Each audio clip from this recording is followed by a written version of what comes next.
2003년 9월 11일 밤, 샤오창은 아내 구수에게 커피 한 잔을 건네줍니다. 커피를 마신 수는 오랫동안 몸의 이상을 호소하다가 급기야 혼수 상태에 빠집니다. 당황해진 샤오창은 처제에게 언니의 고질병이 도졌다며 바로 병원에 데려가겠다고 알립니다. 수의 여동생은 서둘러 이 사실을 아버지에게 전했고 50여 킬로 떨어진 곳에서 추석 보름달 구경을 하고 있던 구시롱은 황급히 아내와 함께 병원으로 향합니다. 응급실에서 그가 본 것은 참담한 광경이었습니다. 피부는 이상한 자주색으로 변해 있었고 배가 심하게 부풀어 있었습니다. 자가호흡도 불가능했고 동공도 확대된 상태, 그리고 입가에는 구토물이 묻어 있었습니다. 한시도 지체할 틈이 없이 구시롱은 응급구조에 동참합니다. 하지만 혼신의 힘을 다한 2시간 동안의 구조에도 수는 결국 생을 마감합니다. 극도의 슬픔에 빠진 샤오창은 아내 옆에 꿇어앉아 대성통곡하기 시작합니다. 너무 비통한 나머지 벽에 머리를 마구 박으며 아내를 따라가겠다고 자학하는 것도 서슴지 않았습니다. 또한 믿고 맡겨준 딸을 제대로 돌보지 못해서 죄송하다고 이제부터 자신은 장인장모의 사위가 아닌 아들이고 딸의 성도 구씨로 바꾸겠다고 울면서 말합니다. 보는 사람이 감동을 느낄 만큼 샤오창은 좋은 남편, 좋은 사위의 모습이었습니다. 그러나 시롱은 딸이 죽음에 의문을 가집니다. 증상이 독극물 중독에 가깝다고 판단한 것이었습니다. 그리고 구시롱이 의심한 사람은 다름 아닌 사위 샤오창이었습니다. 2001년 후반부터 수는 늘 머리가 어지럽고 심장 쪽에 불편함을 느끼기 시작합니다. 병원에서는 정확한 진단을 내리지 못했고 치료를 받으면 금방 나아지는 가벼운 증상이었습니다. 2003년 8월 27일, 증세가 심해진 수는 또 한 번 병원 신세를 지게 됩니다.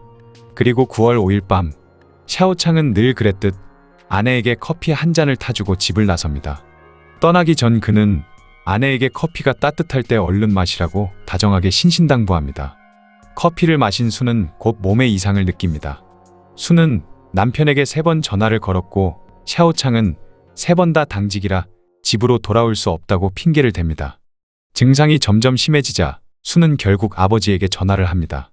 뜻밖에도 구시롱이 딸 집에 도착했을 때 샤오창은 이미 돌아와 있었습니다.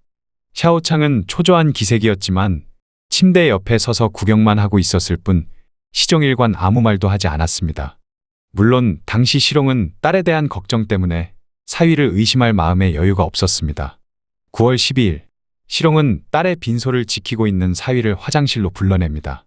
그리고 사위에게 딸의 죽음의 진실을 말해달라고 부탁합니다. 딸이 생전에 함께 있었던 유일한 사람이었고 의사인 사위가 분명 뭔가를 알고 있을 거라 생각한 것이었습니다. 그런데 샤오창은 해줄 말이 아무것도 없고 또 자신이 절대 수에게 미안한 짓을 하지 않았다고 하늘을 걸고 맹세합니다. 결국 구시롱은 경찰에 부검을 의뢰합니다. 2003년 9월 13일 오후, 샤오창은 망자를 온전한 몸으로 떠나지 못하게 하는 잔인한 짓이라며 장인에게 욕설을 퍼부었고 아내의 몸 위에 엎어진 채 잘 지켜주지 못해서 미안하다며 폭풍 오열합니다. 하지만 부검은 그대로 진행됩니다.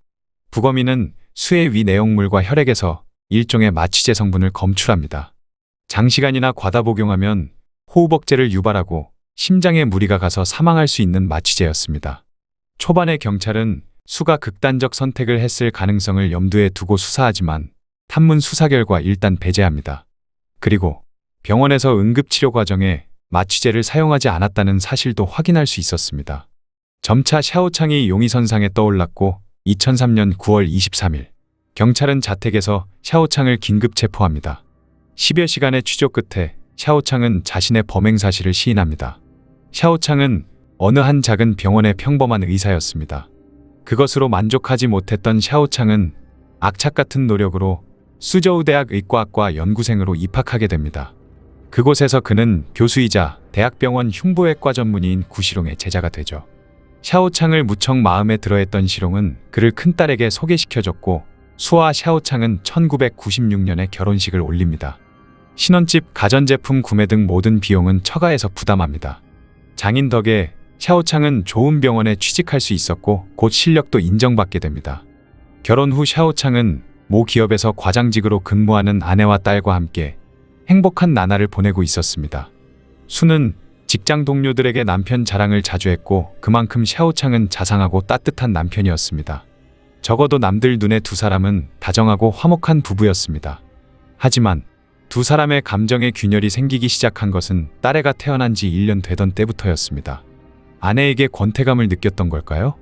샤오창이 다른 여자한테 눈길을 돌리기 시작한 것입니다. 불륜을 저지르던 그는 2001년 한 신입 간호사와 또 한 번의 새로운 사랑에 빠집니다. 그녀와 결혼까지 꿈꿨던 샤오창은 아내와의 이혼을 고민합니다. 그에게 이혼은 단순한 부부관계 정리가 아니라 모든 것을 잃는다는 의미였습니다. 또한 외도 사실이 들통나면 장인이 절대 가만두지 않을 거라는 사실도 그는 잘 알고 있었습니다. 결국 그는 끔찍한 계획을 세우게 됩니다. 초반에 그는 마취제를 커피나 음료수 등의 소량으로 섞어 아내에게 마시게 합니다. 그렇게 2년이란 시간이 지났고 수의 심장에 이상이 생겼다는 사실을 가족과 지인들도 다 알게 됩니다. 담대해진 그는 2003년 8월 27일과 9월 5일에 투여량을 평소의 3배로 늘립니다. 그러나 기대와는 달리 계획은 실패로 돌아갑니다. 내연녀는 샤오창에게 빨리 이혼하라고 재촉했고 마음이 조급해진 샤오창은 장인 장모가 보름달 구경을 떠난 9월 11일 추석 당일 투여량을 평소의 5배로 늘립니다. 아내가 혼수 상태에 빠진 후에야 그는 구조대가 아닌 처제에게 먼저 전화를 걸어 시간을 더 끌었던 것입니다. 생전의 수는 집에서 남편이 다른 여자와 함께 있는 광경을 2번 목격합니다. 샤오창은 여직원이 서류를 갖다 주러 온 거라고 둘러댑니다. 뛰어난 연기력에 속아 넘어간 걸까요? 수는 부모와 여동생에게 이 사실을 알리지 않습니다. 다만 직장 동료이자 절친인 친구한테 무심한 듯 담담하게 얘기했었다고 합니다. 체포 당시 샤오창은 집에서 내연녀와 뒹굴고 있었습니다. 수가 사망한 지 겨우 12일이 지난 후였습니다. 2004년 1월 2일 1심은 추샤오창에게 사형을 선고합니다. 샤오창은 이에 불복해 항소했고 6월 22일 2심은 항소를 기각하고 원심 판결을 유지합니다.